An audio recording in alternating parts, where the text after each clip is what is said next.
change the world. We have the energy, passion, and understanding to take action in the youth. We are more aware of global situations and problems than any generation before us. In developed nations, we have every opportunity that our past generations did not have. We have education, parents, teachers, a safe home, health, and technology. Then why do so few teens actually try to take action? Today, change is difficult. And many of the problems we face were started by past generations.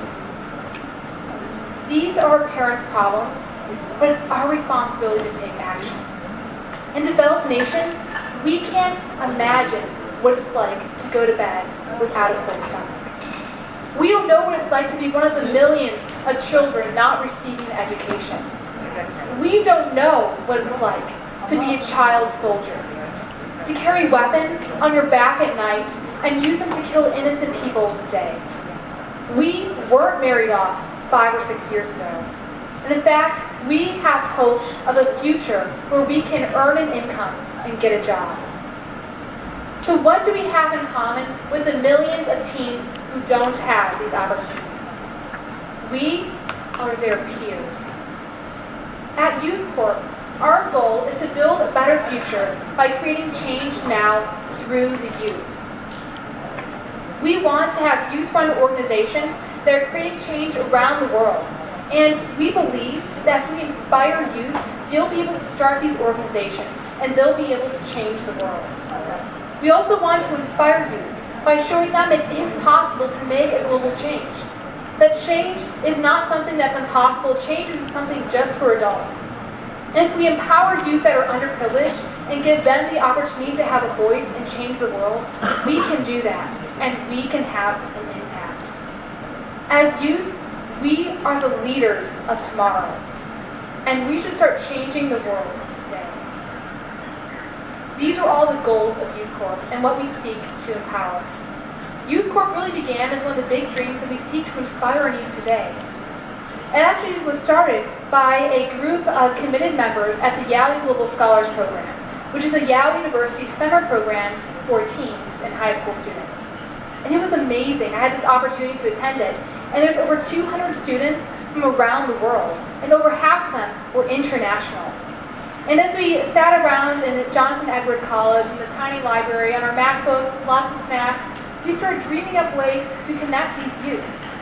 At this program, there were youth who were making change in various areas around the world, but they were all doing it separately. No one knew what someone else was doing in the same city, the same country, or the same continent. No one was connected in their endeavors. And so as we sat around, we decided we needed to network these organizations together. We need to unite these youth so they can make change together, and so they can work together and use their opportunities and resources. So that's really how YouthCorp was born. And today our 5 co-founders and our executive directors are my sister and myself, and we're the founders of Purposeful, a nonprofit focused on women and childhood injuries. Then we have Aditya Karkira. He is based in Qatar, and he runs The Young Post, which is a global youth publication.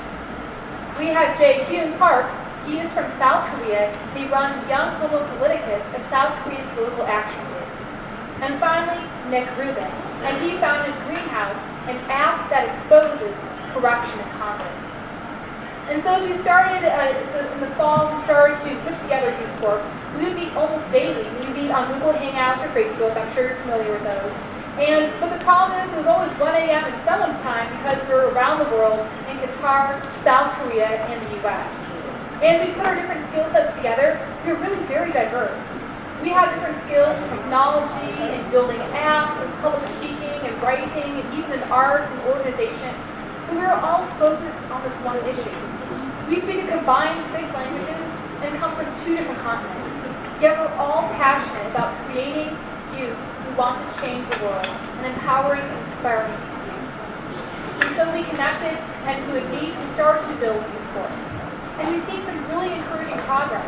In fact, today, we have 14 youth-run organizations, from apps, nonprofits, to businesses, to initiatives, who are all working together to make this global change. And so here's a few of these organizations right here. And so these are very diverse and they're around the country and around the globe really, even Australia, but we're able to work together and network and pool our resources. So now I just want to go into how youth like ourselves can create organizations. It might seem really overwhelming. It might seem like something that's better left to adults, but we can do that and we should do that because we're the leaders of tomorrow and it's our responsibility. The first main step to starting an organization or movement is to find inspiration. Inspiration should be a story, an idea, or a problem that really motivates you to take action. It's something that is solvable, that you know the solution to, and that you can take action to create a way to solve that. You can create change in that area. I was inspired about a year ago when I was researching for the U.S. Institute of Peace Essay Contest. And I came across a story of a woman who's only a few years older than me. Yet she has been through things that I will probably never experience. Her name is Evelyn Apoka.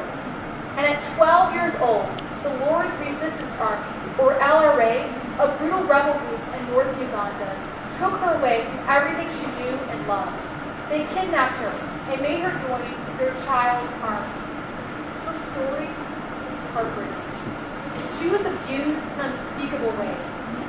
She was forced to serve as a pack animal and murderer. She was forced to march day and night, killing her own people. When shrapnel from bombs threaded the lower half of her face, she could barely eat and speak. She grew weak. One night, she overheard the soldiers discussing how they would kill the weakest children to become more efficient. And Evelyn miraculously escaped. When she received surgery in the U.S., she uses her newfound voice to raise awareness for child soldiers and girls around the world. And she recently said, "Enough children have died. Every human being deserves peace in their lifetime. We all deserve to live life without fear."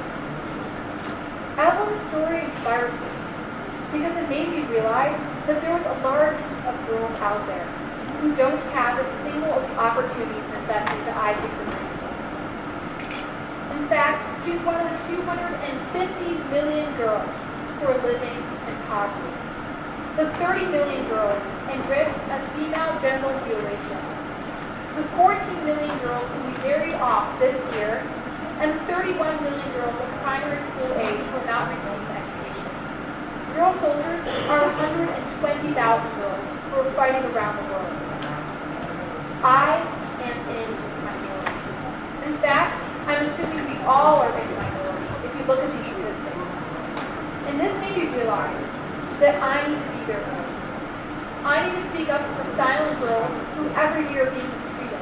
Girls who will never receive an education. Girls who will never even dream of going to bed with a full stomach, who even dream of a safe home with parents. And that's what inspired me. So seek inspiration. Find it because it's out there. And that will make you realize what opportunities you have to change the world. The second main step is to dream big. Do not limit yourself. Scare yourself with a high bar and try to meet that goal. If you want to change 100 lives, change 100 lives. And don't stop until you do. My sister and I founded Purposeful a little while ago, about 3 years ago. It really shows how just one small idea, one inspiration, can lead to global change if you connect and if you dream big. And so when we watched this documentary, about 3 years ago, we were 12 and 14. And it was about the issue of childhood injury called obstetric fistula. And we learned about these women in this documentary. There's 3.5 million women suffering from this. And how due to a lack of professional medical help in labor, these women in obstructed and prolonged labor develop an injury that completely destroys their lives. These women are unable to control their bodily functions and leak and have a terrible stench and all this pain because they weren't able to get to the hospital to give birth. And as we learned and researched about this issue more, we learned that half of these women are between the ages of 10 and 19 years old. Girls our own age were suffering in marriage because of this childbirth injury. And it was completely preventable with access to medical help and completely solvable by a $1,000 surgery. However, because many of them don't know what it is and don't have access to hospitals, they experience physical and psychological pain. Often, their husbands, families, and entire communities force them out because they're useless now they can't perform their duties and they can't have children. And their stories broke our hearts. The rejection that these girls face every day is heartbreaking. And because they can't afford a $1,000 surgery, their life is basically at an end. So what we did is we dreamed big. We wanted to change these girls' lives. So we started reaching out to organizations, and we ended up, after these 3 years, partnering with two amazing partner organizations, the West Africa Fistula Foundation and the Freedom from Fistula Foundation. And as of today, we have had the opportunity to change 85 women's lives through this surgery. 85 women will never be the same because we dreamed big and took action. And people decided to join our cause, and we got donors and supporters who take up this issue and support it. And so it was really inspiring to see just how a big dream and how an inspiration can lead to anything. And so here's our website today. And really, if you look at most of the opportunities that we got, most of them just came about through a great email or a gutsy phone call. In fact, just reaching out can make everything different. And that's what we did through Camp Pretty Purposeful, which was a summer event for teen girls we put on 2 summers ago. And we just reached out to a bunch of corporate sponsors and speakers, and we actually got our entire community behind us, and over 80 girls attended. So if you just dream big and start reaching out to people, that is what makes change. That actually leads to my final point, which is make social connections. That's actually how YouthCorp runs, is we run on social media. And social media enables us to meet even though we're around the world in different time zones. But social media today is powerful, and you should take advantage of that. It allows you to connect with anyone around the world and start movements wherever you are. Last year, in March 2014, I had the opportunity to serve as a youth ambassador to China, and it was amazing. I got to stay with the host family, attend a local school, and I made a ton of friends and developed this deep appreciation for Chinese culture.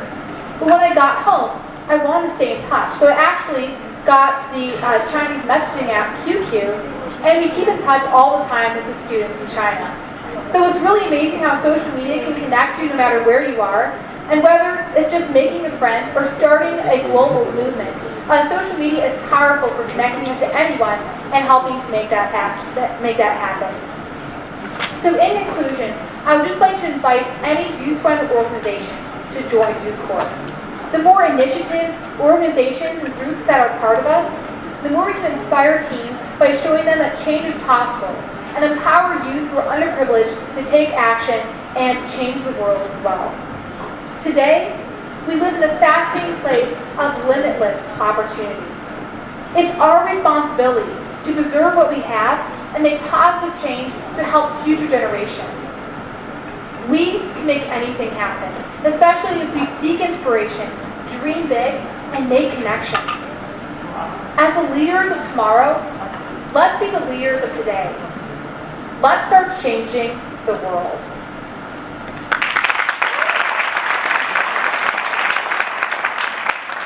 Thank you, Julia.